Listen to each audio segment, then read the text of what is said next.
ఈరోజు మనం discuss చేసుకోబోయేది 2025 JEE మెయిన్స్లో వచ్చిన క్వశ్చన్ అనమాట. Just hybridisation కనుక్కోమన్నాడు.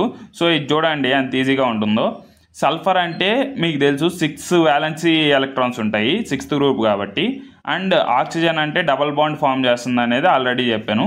నైట్రోజన్ అయితే త్రిబుల్ బాండ్ ఫామ్ చేస్తుంది, గుర్తుపెట్టుకోండి. మిగిలినవన్నీ సింగిల్ బాండ్సే అనమాట. ఇప్పుడు డబల్ బాండ్స్లో ఒక sigma bond, 2 sigma bonds, 2 pi bonds, 2 electrons మిగిలి 2 ఎలక్ట్రాన్స్ కలిపితే ఒక lone pair. 2 sigma bonds plus 1 lone pair equal to 3 sp2. ఇక్కడ కూడా చూసుకుంటే సేమ్ అనమాట, 2 + 1 sp2. దాని తర్వాత ఇక్కడ చూసుకుంటే 2 త్రిబుల్ బాండ్లు అనేది ఫామ్ అయిపోయాయి అనమాట. సింగిల్ ఇచ్చాడు, పక్కన ఏమీ అడగలేదు మనకి. సో 2 త్రిబుల్ బాండ్లు ఫామ్ అయ్యాయి. సో 2 అంటే sp. దీన్ని బట్టి మీరు ఆప్షన్ చూసి కామెంట్ సెక్షన్లో చెప్పండి.